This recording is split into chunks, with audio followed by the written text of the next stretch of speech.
Diary of a Sociopathic Mother-in-Law Next Door. Entry. Today's date is Saturday the 15th of November 2025, and the last entry I did, which was yesterday. So, you don't get 24 hours of peace. Not 24 hours can go by, and there's already some more chaos, drama. It's because it's what feeds her. That empty husk needs food, supply, to make her feel relevant. So anyway, this whole voice message that she sent us by accident, Beacon obviously not happy, behaving as if, hugging us and thanking us and showing appreciation, and then she's slagging us off behind me back. It's just, obviously, the Beacon's not happy, and but we decided to do nothing. Beacon decided it's not worth it. If you give her what for, she just gets supply from it. It's pointless. Nothing ever goes in. It just bounces off the surface. Like Star Wars when they're trying to destroy the Death Star. You've got to make a direct hit. Who misses is that wedge Antilles. It just bounces off the surface. It's impossible to make a direct hit unless you've got some sort of super force, power to get through to her. Nobody's got that. Nobody's Luke Skywalker. Nobody's got the energy to do the training. Imagine going to Dagobah for you'd need months and months and months of intense Jedi training from Yoda to be able to penetrate that husk. So nobody's got the time and energy. Nothing goes in. So we decided, just do nothing. Just ignore her. She will eventually go away when she doesn't get any supply. So that was Thursday. Yesterday she came for a meal, as I said. And she had to come back. It's not 24 hours has passed and she's back. Just helping herself to the property, go to her mailbox which isn't there. She can't help herself. She wasn't looking for mail. There's no mail there. Anyway, she can't come and help supervise her furniture move, but she can come and get her mail. That isn't there. So that was yesterday. So today, hot off the press this, I don't think I've ever done an entry on the same day as the event happened. So anyway, doing some DIY in the house this morning. The Beacon and our daughter have gone out for a dress fitting for a prom. These are the things that the Husk is missing out on now. She doesn't realise what she's missing out on. So anyway, it gets to about 1 o'clock. I got a text off my daughter. She was finished her dress fitting at this point and she's now on the train to go into the town to do a bit of shopping with her friend. She's 15. So she was on the train and I get a text off her, it's a screenshot, another text off the Husk saying something next. I'm sure I've covered it in here. She texted her a couple of weeks ago asking her if she wanted to go for coffee. Hi my darling, haven't seen you for ages, would love to see you. She you want to go for coffee or something? Coffee? She's 15. 15-year-olds don't go out for coffee. They go to Primark and toy shops. As in, I don't mean childish toys, I mean gadgets and stuff. They don't hang around coffee shops. Anyway, our daughter just ignored it. We've fed her enough information, truth. We fed her enough truth so she can come to her own conclusions. And she just finds that pathetic and childish drama, like drama at school in the playground. That was her words. Couldn't have put it any better myself. So anyway, this text that she sent today to me daughter said, "Hi my darling, I sent you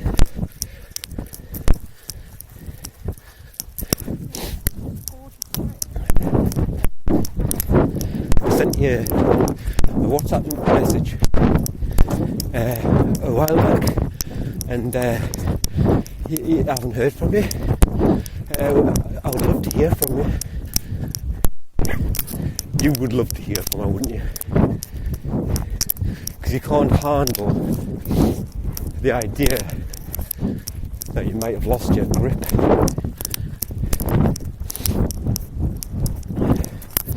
And she's the only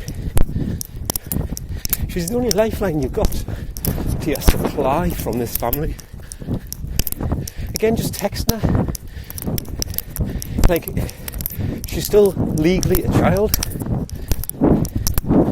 and she's caused so much grief in our little family that she thinks she's still got some sort of rights of access, and that she doesn't have to come through us first, i.e. if we were from seeing you. It's as simple as that.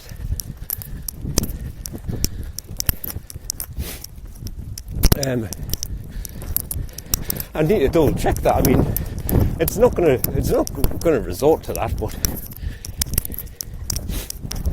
as two parents, pretty sure we can tell unwanted,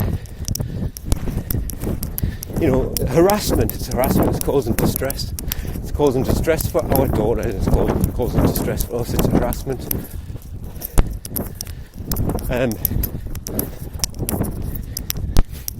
So anyway, I don't really want to dwell on the legalities of it. But the point is, she just bypasses us. She should be saying, "I haven't seen Daisy for ages. Is it okay if I come up and see her?" That's what she should be saying. She shouldn't be coercing her out of the house. What do you think she's going to go behind her parents' back and do it without telling us? This is probably what she thinks. And she just wants to use her as a flying monkey. It's all she wants. She doesn't care. She had nothing to do with her for weeks and weeks and weeks and weeks. She doesn't care about her. How many times have I said this? It's just the timing. You've now got nothing. You've got no access left to this property. Thursday was the final furniture day. No more dates on the calendar for you to have anything to do with us. You then came for your mail the next day. You still think you've got a right to access this property, or walk on the drive and just go to the mailbox. It's not your mailbox, it's mine. She still hasn't handed those keys in, and she never will. Those should have been handed in with the house keys. Most letterboxes are on the door of the house.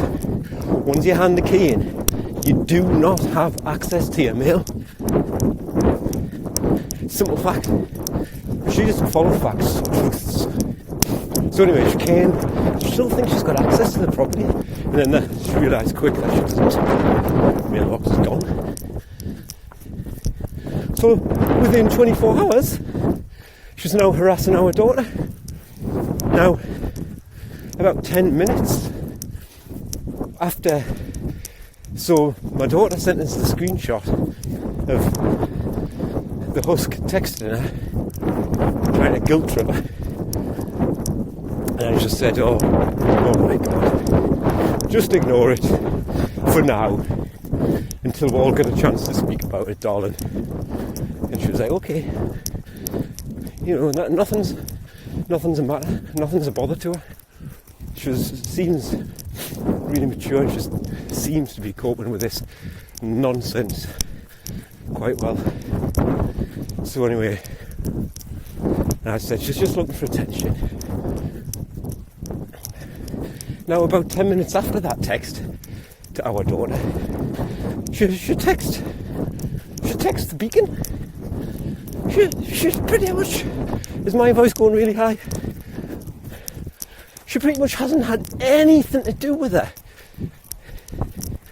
since she ran away from home on the 20th of August. That's like nearly 3 months. When she ran away from home and, you know, didn't have the decency to tell her what was going on. The only interaction she's had with the beacon is when, you know, she came back that time, and after about 8 weeks, and to pick up something, I said, beacon, she's over there, man, go and have a word and sort this out, man. And then she had the confrontation with her, the conversation, which was, you know, led to the whole, you know, the beacon should apologise to her before she dies. Guilt trip. Pathetic. So that was a nothing burger. That was, and in terms of that conversation, didn't go anywhere. It resolved nothing. All it helped with was the beacon told us that she was not coming back, and it started that domino effect. And that's all it did. It didn't do anything to help repair their relationship. And since then, she's completely ignored her.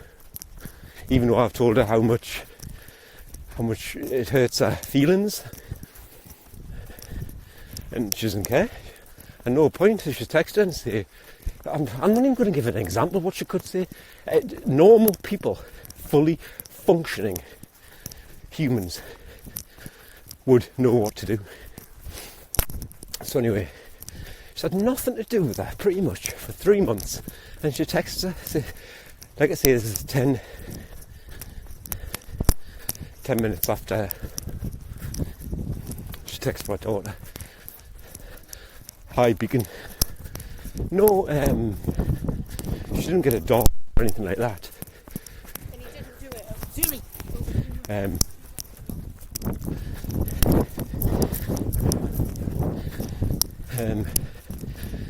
I've lost my train of thought there. There was a dog. She didn't get a doll. Hi, darling. She didn't get one of those like she got last time. The last text. Anyway, hi, beacon. Is your daughter okay? Haven't heard from her. That's the only reason she's texting her. And then after that she says something like, it would be nice to catch up soon. And that was just a bolt on. What she's wanting to do is find out why her granddaughter is ignoring her. That's it. So when she says, is my granddaughter okay, she doesn't mean, like, it doesn't mean that she's actually concerned. What it means is, am I okay? Am I, you know, why is she ignoring us? Me. What is it? You know, she just wants to know. Selfishly wants to know why she's being ignored. Because she's selfish. And So that those two texts, and then, like I say, another 24 hours, she can't keep out of our life. She couldn't come and do the right thing and supervise our furniture removal for whatever reason, just making it difficult on the last day. She's not going to let go without a fight, without upsetting you somehow, or making you angry somehow. And then, she thinks, just next day, I'll go and check my mailbox. That didn't work either. Next day, right, text me granddaughter. I know that'll get the bag up. And then I'm just going to text the beacon because I just want to know. Like, no consideration at all for the damage and the harm and the upset that she has caused this family. And she's just, if you just read the text of the beacon, it was just like a normal text, as if nothing had happened. And like I say, I know that she doesn't really want to catch up with her. She just wants to anger her. That's all it's about. She just wants to bring her down. She doesn't want her to be happy. She wants her to be a miserable, suffering little husk like she is. So she doesn't want to see her. But if you took that text at face value, you'd say, look, catch up as if everything's fine. 2 days ago, we listened to we had an insight into the lies that you're feeding the ATM, and he's lapping them up like a gullible child, a gullible man-child, because that's what he is. And you're saying, you're hugging us, telling us how thanking us, telling us how grateful you are, and then you're feeding him the complete opposite. And we've had an insight into that. Our fears, well, they weren't really fears, our suspicions were being proven to be right. You've just put another huge nail into your coffin. And you just text her. Well, after 3 months of nothing. Oh, it'd be nice to catch up. She's deluded. She's a loony. A lunatic. It's like, and I'm pulling my hair out. I'm talking. I nearly responded to her. I thought, no, don't. Then the beacon came home, and she's foaming about it. She thinks that she might send her a big rant now, and just say, look, just back off. Our daughter will contact you when she's ready. Back off. And then give her a bit of a rant about that voice message. So anyway, Beacon comes home, and we're obviously up a height a little bit. I'm pulling my hair out and saying, it's like nothing's happened. It's like what happened on Thursday didn't even happen. It's just my imagination. Everything's fine. It's like a huge, massive gaslight. That didn't happen on Thursday, Boogeyman. You didn't hear that message either. And everything's fine. Everything's just totally normal. For all, I've completely destroyed my relationship with my daughter, and slag her husband off behind his back. I'm two-faced in it. That hasn't happened either. And Beacon doesn't know any of this, and I didn't get my son-in-law the 50th birthday card, and but that's fine. It doesn't matter. Everything's just going to go on as normal, and my daughter knows that I totally disrespect her husband, and I tell lies about him, and my granddaughter knows that I'm a manipulator and I tell lies because she's realised that I've done it to her. But none of that happened, and I'm just going to go on as normal and still have a cup of coffee with my daughter, you know, and just ignore the fact of what I've done and what I'm continuing to do to her husband. We're just going to sweep that under the carpet, pretend it didn't happen, and life will just get back to normal. Just completely delusional, but it's like a one huge gaslight where you start to question, did that actually happen? To look at these last couple of days and what happened on Thursday, did that actually happen? And she's had no comeback from it, because obviously that's what we do. We try not to play at our own game and feed our supply. But because she gets no comeback, she'll just tell herself, well, I mustn't have said anything bad in that voicemail. There's no consequences.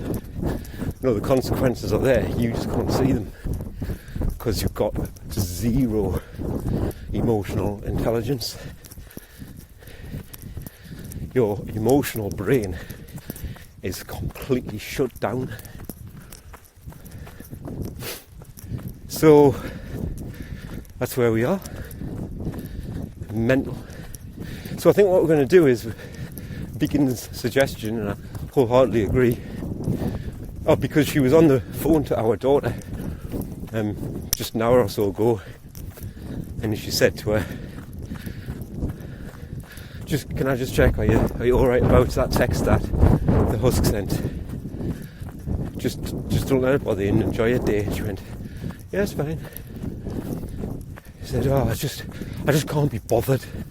Her words, no prompting. Her words, I just can't be bothered. Yeah, that's what these people do to you. They zap you. Vampire energy vampires. So anyway, that's her words. So we're just going to suggest to her, look, if you can't be bothered with it, for now, just block her. And she can't harass you anymore. And if anything changes in the future, you can unblock her. And so that's what we're going to suggest to her. And I think she'll agree to. She can see what this is doing to her parents. She can now see some of the lies and manipulation she's done on her. So she is, through her own trauma, the HUSK, she's obviously has not had her emotional, psychological and mental needs catered for as a child. And she's completely abandoned her true self. And as a child, and has identified with that ego, and the ego thinks you're perfect. Your ego.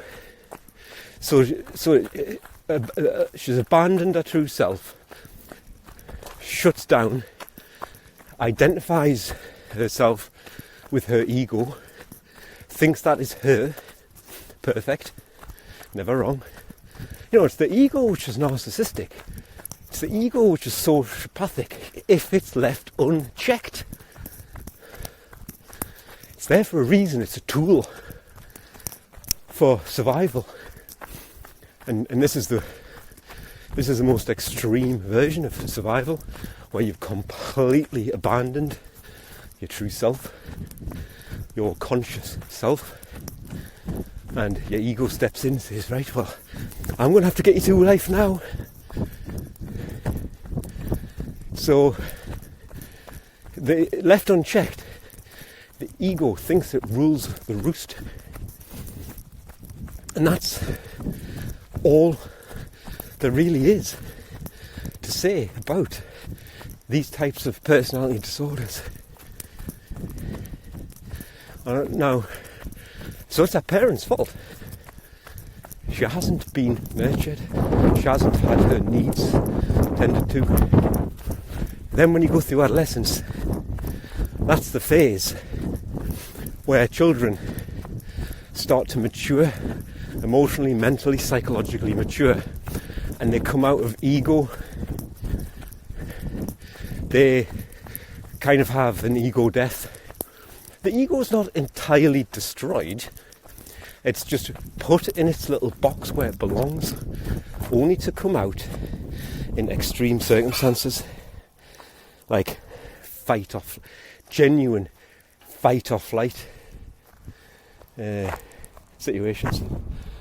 So an adolescent, they go through this ego death and they start to identify with their true self, because their neocortex is coming on board, starting to fire up, the seat of consciousness.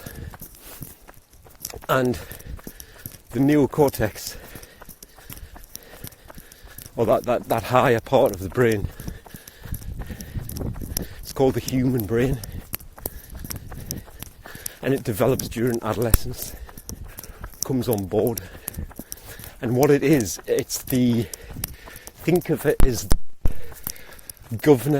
internal governor of your ego or your pride. Your ego brain, which is the reptile brain, the governor of that, and the governor of your emotional brain, which is the mammalian brain, and your neocortex is the governor, and it keeps them in check, so you're not too egotistical, full of pride and hubris, and you're also not too emotional, where your emotions run wild and you start to think negatively, like I'm such a victim mentality, self-loathing, such a bad person, everything bad happens to me. So the neocortex is the governor of those two brains, and during adolescence it starts to develop, and that's the seat of consciousness, that's the human brain.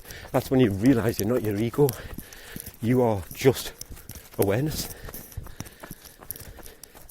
And the neocortex, or the human brain, has two hemispheres, a left and a right. They're not totally divided, obviously there's bridges, but generally speaking, the left governs the ego, the left part of the brain, and that's your motor skills, your actions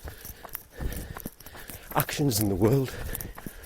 So, somebody who maybe just throws a punch too easily, and they just act recklessly, and it's that front part of the brain which isn't functioning properly, can't control their actions, and that's your ego. And the right part of the neocortex governs your emotions, keeps them in check, so you just don't start crying just because you upset someone. Being scared of confrontation, I would imagine, is another emotional trait.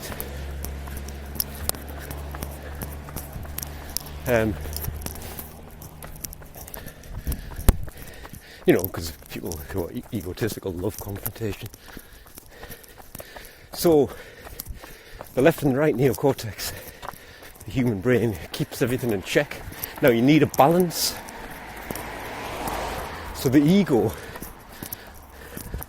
just wants to be dominant, and the emotional brain wants to be submissive. And you need balance. And to stop being such a control freak, wanting to control other people because your ego is out of check. That control is governed by the emotional brain, or the right side of the neocortex. So what it does is it injects some emotional intuition, empathy, those sorts of things it injects some of that into your ego thinking, and then it gives you balance. And it gives you balance that, well, if I did that, that's not going to feel very nice for them. And, it might feel nice for me if I'm in control of them, but it's not right. And that's where your morals come from as well, from the human brain. And that's, so the emotional neocortex that governs the emotions injects a bit of emotion when it's required, and then will, keep the emotions in check when it's going overboard and you're being too soppy or whatever. And then, or it comes from the left ego. The ego will have a little bit of intervention if you're being too wet, like a snowflake. Come on, I know this is hard, but you can pull through it. Somebody's misgendered you. I'm sure it's not the end of the world. People who are easily offended clearly have some sort of imbalance. So that's in a nutshell, that's what's happening in the brain. She has abandoned the self, identified with the ego, and then obviously the ego can't go through adolescence. It doesn't need to. It's already perfect. So there's no development of the human brain. It doesn't come on board. It doesn't light up. It doesn't start firing. So the brain's not firing on all cylinders. What it is a heavily imbalanced, egotistical brain, which thinks the